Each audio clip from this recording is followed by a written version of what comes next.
Thank you very much, everybody. It's a great honor to have Prime Minister Mark Carney with us. As you know, just a few days ago, he won a very big election in Canada. And I think I was probably the greatest thing that happened to him, but I can't take full credit. His party was losing by a lot, and he ended up winning. So I really want to congratulate him. It was probably one of the greatest comebacks in the history of politics. Maybe even greater than mine. But I want to just congratulate you. That was a great election, actually. We were watching it with interest, and I think Canada chose a very talented person, a very good person, because we spoke before the election quite a few times. And it's an honor to have you at the White House and the Oval Office. And you see the new and improved Oval Office as it becomes more and more beautiful with love. You know, we handle it with great love. And 24-karat gold, that always helps too. Right? But it's been a lot of fun. We're going over some of the beautiful pictures that were stored in the vaults that were for many, many years, in some cases over 100 years. They were stored in vaults of the great presidents, or almost great presidents, all having a reason for being up, every one of them. So it's very interesting. But I just want to congratulate you, and ran a really great race. I watched the debate. I thought you were excellent, and I think we have a lot of things in common. We have some tough points to go over, and that'll be fine. We're going to also be discussing Ukraine, Russia, the war, because Mark wants it ended as quickly as I do. I think it has to end. We had some very good news last night. The Houthis have announced that they are not, or they've announced to us at least, that they don't want to fight anymore.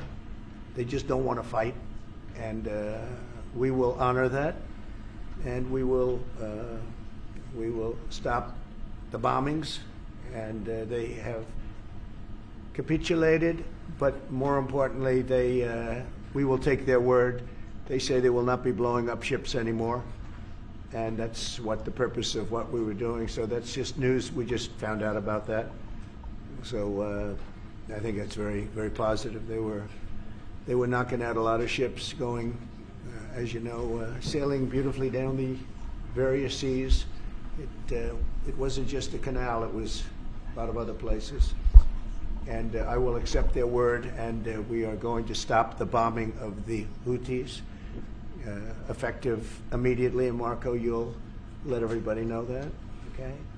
Do you have something to say about that, by the way? It's a pretty big announcement. Yeah, this was always a freedom of navigation mission. These are, a band of individuals with advanced weaponry that were threatening global shipping, and the job was to get that to stop. And if it's going to stop, then we can stop. And I think it's an important development. And we'll have maybe before we're going to, as you know, the Middle East, Saudi Arabia. We're going to UAE and Qatar, and that'll be, I guess, Monday night. Some of you are coming with us. I think before then we're going to have a very, very big announcement to make, like as big as it gets, and I won't tell you on what, but it's going to, and it's very positive. I'd tell you if it was negative or positive. I can't keep that out. It is really, really positive, and that announcement will be made either Thursday or Friday or Monday before we leave. But it'll be one of the most important announcements that have been made in many years about a certain subject, very important subject. So you'll all be here. Mark, would you like to say a few words? Well, thank you, Mr. President. I'm on the edge of my seat, actually.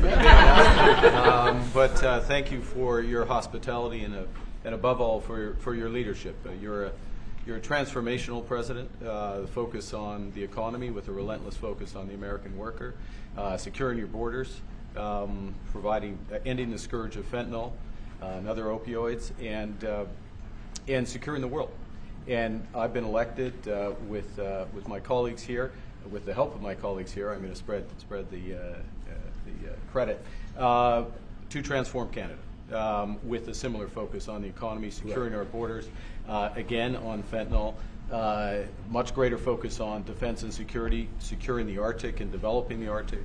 And the history of Canada and the U.S. is we're stronger when we work together, and there's many opportunities to work together. And I look forward to, addressing some of those issues that we have, but also finding those areas of mutual cooperation so we can move forward. That's great. Very nice. Thank you very much. It's a very nice statement. Mr. President, anybody? Mr. President, is USMCA dead? No, it was actually very effective, and it's still very effective, but people have to follow it. So, that's been a problem. People haven't followed it. But it was a transitional step a little bit, and as you know, it terminates fairly shortly. It gets renegotiated very shortly. But I thought it was a very positive step from NAFTA. NAFTA was the worst trade deal in the history of our country, probably in the history of the world. And this was a transitional deal, and we'll see what happens. We're going to be starting to possibly renegotiate that if it's even necessary. I don't know that it's necessary anymore, but it served a very good purpose. And the biggest purpose it served is we got rid of NAFTA. NAFTA was a very unfair deal for the United States. A very, very terrible deal. It should have never been made. It was made many years ago, but it should have never been made. Mr. President, with Canada and the United States, would you like to see your first trade deal be with Canada, our neighbors in the world? I would love that. Look, I have a lot of respect for this man, and I watched him come up, in a sense, through the ranks when he wasn't given much of a chance, and he ran a really great campaign. He did a really great debate. I think that debate was very helpful. I was going to raise my hand. I don't know if that's good or bad. I shouldn't say that. That might hurt you. But no, he ran a really great election, I thought. And yeah, something could happen. Something could happen. Yeah, please. What's the top concession you want out of Canada? The top concession you want out of Canada? Concession? Yes. Friendship. But that's not a concession. No, we're going to be friends with Canada. Regardless of anything, we're going to be friends with Canada. Canada is a very special place to me. I know so many people that live in Canada. My parents had relatives that lived in Canada, my mother in particular. And I love Canada. I have a lot of respect for the Canadians. Wayne Gretzky, how good, the great one. You happen to have a very, very good hockey player right here on the Capitals, who I have a lot of respect. He is a big, tough cookie, too. Just broke the record. And he's a great guy, and we had the team here, and I got to know a lot of the players. But now Canada is a very special place. Yeah, please. Mr. President, and Mr. Prime Minister, I'd like to get your response to this too. But Mr. President, you have said that Canada should become the 51st state. Were you joking? No. Well, I still believe that, but it takes two to tango, right? But no, I do. I believe it would be a massive tax cut for the Canadian citizens. You get free military, you get tremendous medical cares and other things. There would be a lot of advantages, but it would be a massive tax cut. And it's also a beautiful, as a real estate developer, I'm a real estate developer at heart. When you get rid of that artificially drawn line, somebody drew that line many years ago with like a ruler, just a straight line right across the top of the country. When you look at that beautiful formation when it's together, I'm a very artistic person, but when I looked at that beauty, I said that's the way it was meant to be. But I do feel it's much better for Canada, but we're not going to be discussing that unless somebody wants to discuss it. I think that there are tremendous benefits to the Canadian citizens, tremendously lower taxes, free military, which honestly we give you essentially anyway because we're protecting Canada if you ever had a problem. But I think it would really be a wonderful marriage because it's two places that get along very well. They like each other a lot. Well, if I may, as you know from real estate, there are some places that are never for sale. That's true. We're sitting in one right now, Buckingham Palace that you visited as well. That's true. And having met with the owners of Canada over the course of the campaign last several months, it's not for sale, won't be for sale ever. But the opportunity is in the partnership and what we can build together. And we have done that in the past. And part of that, as the President just said, is with respect to our own security. And my government is committed for a step change in our investment in Canadian security and our partnership, and I'll say this as well, that the President has revitalized international security, revitalized NATO, and us playing our full weight in NATO, and that will be part of it. And they have, I must say, Canada is stepping up the military participation because Mark knew, they were low, and now they're stepping it up, and that's a very important thing. But never say never. Never say never. I'm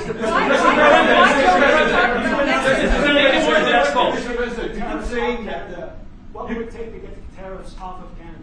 Well, we'll be talking about different things. Look, we want to protect our automobile business, and so does Mark.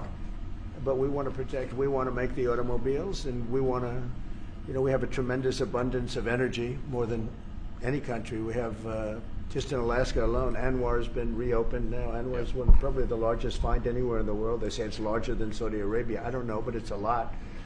But we have tremendous amounts of energy. Other countries don't. We're both lucky in that way. They have energy. We have energy. We have more than we can ever use and more than we could ever sell, actually, and you have the same thing. So we're two countries that are very lucky. If you look at China, they don't have that. It's a big disadvantage. Other countries, most countries don't have. Most countries don't have that. So Canada and us, we have a lot of advantages over other places. When you consider what Mr. Carney just said, that Canada is not for sale, does this make the discussion a little more difficult to start on? No, not at all. No, not at all. No, time will tell. It's only time. But I say, never say never. I've had many, many things that were not doable, and they ended up being doable, and only doable in a very friendly way. But if it's to everybody's benefit, Canada loves us and we love Canada. That's, I think, the number one thing that's important. But we'll see. I mean, over time, we'll see what happens. Mr. President, China. I was hoping you could clarify something. Earlier this morning on Capitol Hill, Secretary Bessent said that there had been no negotiations yet with China. You have said something different. They want to meet, and they're doing no business right now. And those ships are turning around in the Pacific Ocean. Big turn. Those are big ships. Those ships take about 10 miles to turn. And, we lost $1 trillion to China on trade because of an incompetent president that we had who preceded me, grossly incompetent. You're finding it out more and more now. And by not trading, we're losing nothing. So we're saving $1 trillion. It's a lot. But they want to negotiate, and they want to have a meeting, and we'll be meeting with them at the right time. But you haven't met with them yet. I have not met with them, of course. You would know if I met. I'd tell you. They want to meet, but, we are right now, look, they're suffering greatly. Their economy is suffering greatly because they're not doing trade with the U.S., and they made most of their money off the U.S. Don't kid yourself. They don't make the money off other countries like this. And we had a trade imbalance. We had a deficit, or they had a surplus, another way of saying it, of more than $1 trillion. Think of it, more than $1 trillion. And because of 145%, that's the only reason, but because of they have now 145% tariff, there's no trading. You can't trade with 145%. We are, therefore, making, in a certain way, I guess, $1.1 trillion. In other words, we're not losing $1.1 trillion. Our deficit is much better. When I started, I say we were losing billions of dollars a day on trade. That's rapidly turning around. We looked at numbers this morning. So we were losing, the United States during Biden was losing more than, I won't even give you numbers because they're so embarrassing, but billions of dollars a day on trade. Those numbers are rapidly turning between the tariffs. Don't forget, we're now getting 25% on cars, 25% on aluminum, 25% on steel, and maybe more importantly, massive numbers of companies are moving into the United States. Honda, we have tremendous, the car companies are moving in at levels we've never seen before. The biggest investment ever made in the United States is being made right now. Trillions of dollars. I would say we could be at $9 trillion. You could go back to other presidents. They haven't had $1 trillion for their entire term. Look at Biden. He had bad numbers. People were leaving. They weren't coming in. They were leaving with Biden, and he didn't know the difference. The only thing he knew is people coming in. You know who they were? Illegal immigrants, okay, from prisons, from mental institutions, from all sorts of places that weren't good, from gangs, from Venezuela. They were coming in and they were criminals and murderers. 11,888 people that murdered, and at least half of them murdered more than one person. This is what Biden led into our country. I'm bringing in big companies. We have Apple is investing $500 billion. We have Jensen, as you know, is going to be 500 biggest chip maker, or chip thinker, I call him. He's really a thinker more than a maker. But we also have the maker, Mr. Wei. I get to know them all in the last, it was a cram course, but they're all moving into America because of the tariffs.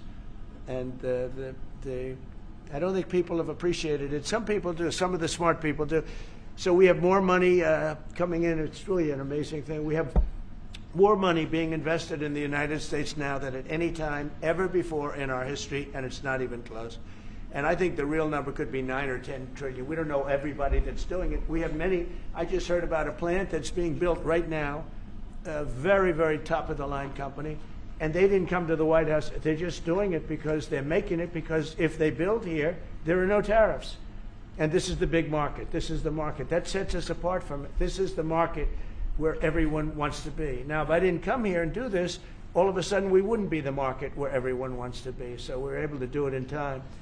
But we're going to have a great announcement, and I'm not necessarily saying it's on trade.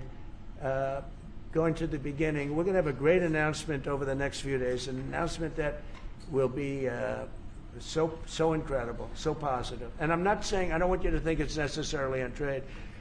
Just to finish, we also have a situation, because everyone says, when are you going to sign deals? We don't have to sign deals.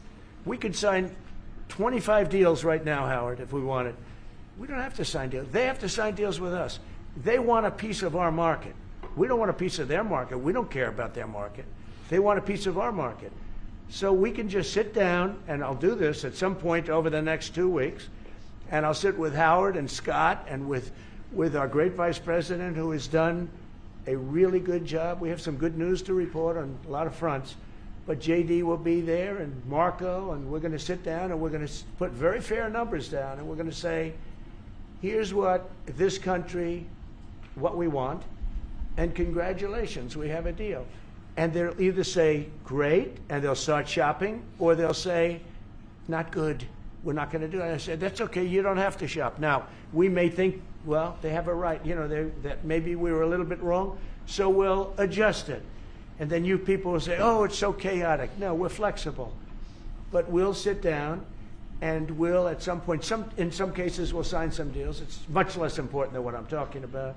For the most part, we're just going to put down a number and say, this is what you're going to pay to shop. And it's going to be a very fair number. It'll be a low number. We're not looking to hurt countries. We want to help countries. We want to be friendly with countries.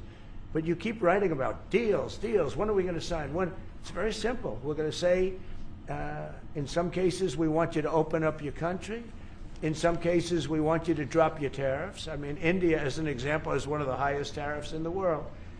We're not going to put up with that. And they've agreed already to drop it. They'll drop it to nothing. They've already agreed. They would have never done that for anybody else but me. So we're going to put down some numbers, and we're going to say our country is open for business. And they're going to come in, and they're going to pay for the privilege of being able to shop in the United States of America. It's very simple. It's very simple. So I wish they'd keep, stop asking, how many deals are you signing this week? Because one day we'll come and we'll give you 100 deals. And they don't have to sign.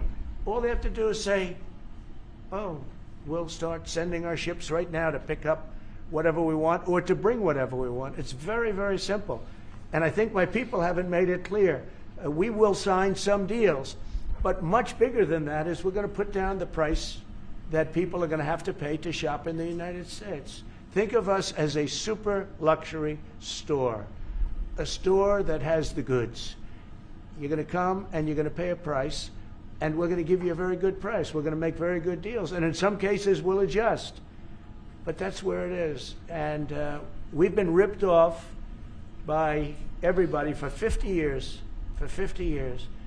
And we're just not going to do that anymore. We can't do that. And we can't let any country do that to us. We're just not going to do it anymore. On the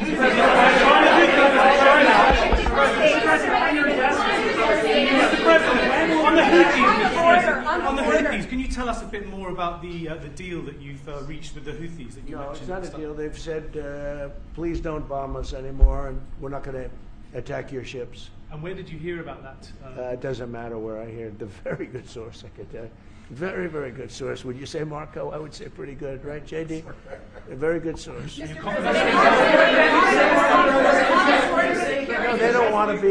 They don't want to be. They don't want to be bombed anymore. You know. Sort of thought that would happen. No, behind you, please. Clarifying something you said on USMCA, is the U.S. prepared to walk away from that pact? For what pact? USMCA. No. It's fine. It's there. It's good. We use it for certain things. It's there. We have the USMCA is a good deal for everybody. I won't say this about Mark, but I didn't like his predecessor. I didn't like a person that worked for. She was terrible. Actually, she was a terrible person, and she really hurt that deal very badly because she tried to take advantage of the deal and she didn't get away with it. You know what I'm talking about. But so you know, we had a bad relationship having to do with the fact that we disagreed with the way they viewed the deal, and we ended it. You know, we ended that relationship pretty much. The USMCA is great for all countries. It's good for all countries. We do have a negotiation coming up over the next year or so to adjust it or terminate it. Mr. President, I'll say a word on USMCA if I may, Mr. President. It is a basis for a broader negotiation. Some things about it are going to have to change. And part of the way you've conducted these tariffs has taken advantage of existing aspects of USMCA. So it's going to have to change. There's other elements that are come, and that's part of what we're going to discuss. Right? During the campaign, Prime Minister Carney talked about the American betrayal. How do you react if Canada decided not to shop in the American store as much as before and decided to partner with other countries? Well, we don't do much business with Canada from our standpoint. They do a lot of business with us. We're at like 4%, and usually those things don't last very long. You know, we have great things, great product. The kind of product we sell, nobody else can sell, including military. Look, we make the best military equipment in the world, and Canada buys our military equipment, which we appreciate. But we make the best military equipment in the world by far. The missiles, the submarines. Everything we have is really top notch. I rebuilt our military during our last term. Stupidly, we gave some away to Afghanistan, which shouldn't have happened. But that was, I think it was the most embarrassing moment in the history of our country. It was just a very incompetent people. But if you look, the man that's now the head of our Joint Chiefs, he led the attack on ISIS for me. That's why he's the head of the Joint Chiefs. And Raisin Kane, he was unbelievable. And as you know, we defeated ISIS in 3 weeks. It was supposed to take 5 years. We did it in 3 weeks. And he ran the campaign. I said, I like him. But I knew him before. I went to Iraq, and we agreed to a plan, and that was the plan. And as you know, we did it in record time. So we have the best equipment in the world. We have the best, a lot of things. But Canada does a lot more business with us than we do with Canada. Yeah. Mr. Can I ask you about your investments, Mr. President? When do you think the investments that you've announced, the trillions, will finally hit the economic data this year? When you're saying about the tariffs? No, about the investments that you've announced. You've announced. Oh, it's hitting right now. Look, they're already starting AI plants. These are not people that look for financing. That's a good thing. You know, in real estate, you get a site, then you have to look for financing, you have to get your zoning, 5 years later you start building, you get a bank, then the bank's no good. These people have massive amounts of cash. The CHIPS Act was a ridiculous thing because that doesn't get them to build. All we did is hand very wealthy companies money. The CHIPS Act that was done by Biden. Billions, we give them billions of dollars. They don't even have to do anything with it. And then if you weren't, if you didn't have, and I don't want to be a wise guy, but if you didn't go with the DEI, if you didn't go with all of the different things, woke, if you weren't woke, you couldn't even use the money. You had to have a certain percentage of this and that and that and that. It's impossible to have. The companies actually complained to me. They say they gave me all this money, but nobody can get these people to do anything. I mean, look, President Obama, and if he wanted help, I'd give him help because I'm a really good builder and I build on time, on budget. He's building his library in Chicago. It's a disaster. And he said something to the effect, I only want DEI, I only want woke. He wants woke people to build it. Well, he got woke people, and they have massive cost overruns. The job is stopped. I don't know. It's a disaster. And I don't like that happening because I think it's bad for the presidency that a thing like that should happen. He's got a library that's a disaster. And he wanted to be very politically correct, and he didn't use good, hard, tough, mean construction workers that I love, Marco. I love those construction workers. But he didn't want construction workers. He wanted people that like never did it before, and he's got a disaster in his hands. Like millions of dollars, really many millions of dollars over budget. And I would love to help him with it, or somebody else. I could recommend professionals. But it was not built in a professional manner. By the way, nor was in California a little train going from San Francisco to Los Angeles that's being run by Gavin Newsom, the governor of California. Did you ever hear of Gavin Newsom? He has got, that train is the worst cost overrun I've ever seen. It's like totally out of control. So then they said, all right, we won't go into San Francisco. We'll stop 25 miles short. And we won't go into Los Angeles. We'll stop 25 miles short. It's hundreds of billions of dollars for this stupid project that should have never been built. And then they realized that it would have been a lot less costly if we just gave limousine service back and forth and gave it free. They would have saved hundreds of billions of dollars. They have airplanes that go there for one 1/100th the cost, and they have cars. They have a thing called the highway that goes back and forth that's not fully utilized. And they got involved with this project, and Gavin, I always liked Gavin. I had a good relationship with him. I just got him a lot of water. I sent in people to open up that water because he refused to do it. And we just got him a lot of water. If they would have had that water, and if they would have done what I said to do, they wouldn't have had the fires in Los Angeles. Those fires would have been put out very quickly. But if you think about it, and you got to take a look at this, it's the worst cost overrun I've ever seen. I've watched a lot of stupid people build a lot of stupid things, but that's the worst cost overrun I've ever seen, what's happening between San Francisco and Los Angeles. And you ought to ask about that, because this government is not going to pay. I told our very great new Secretary of Transportation, he's doing a good job, Sean Duffy, I said, we're not going to pay for that thing. It's out of control. This is something that you don't have things like this.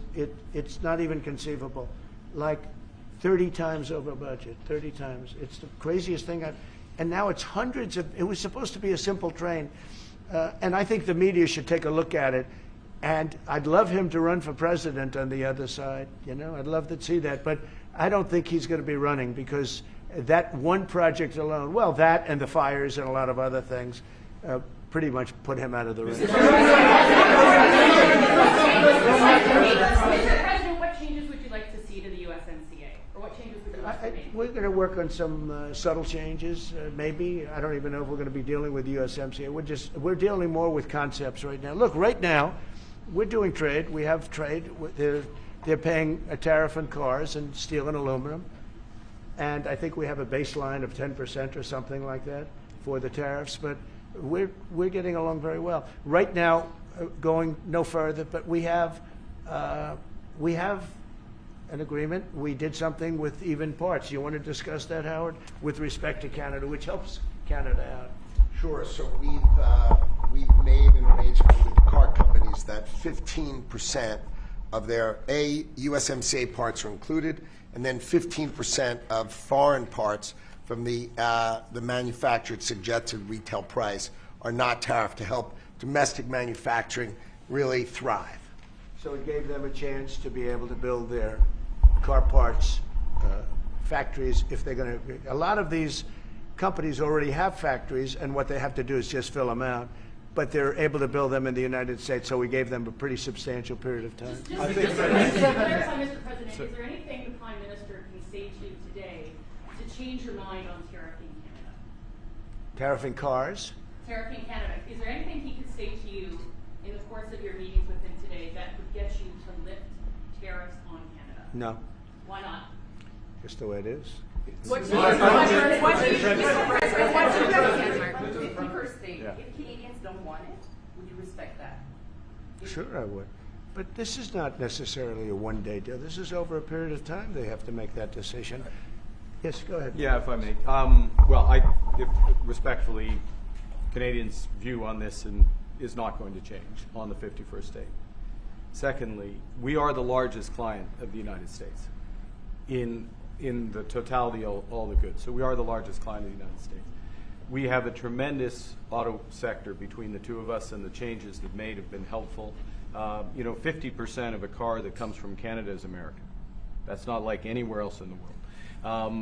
And to your question about is there one thing? No, this is a bigger discussion. There are much bigger forces involved, and this will take some time and some discussions, and that's why we're here, to have those discussions, and that is represented by who's sitting around the table. See, the conflict is, and this is very friendly. We're not. This is not going to be like we had another little blow up with somebody else. That was a much different. This is a very friendly conversation. But we want to make our own cars. We don't really want cars from Canada, and we put tariffs on cars from Canada. And at a certain point, it won't make economic sense for Canada to build those cars. And we don't want steel from Canada because we're making our own steel, and we're having massive steel plants being built right now as we speak. We really don't want Canadian steel, and we don't want Canadian aluminum and various other things because we want to be able to do it ourselves. And we, because of past thinking of people, we have a tremendous deficit with Canada. In other words, they have a surplus with us.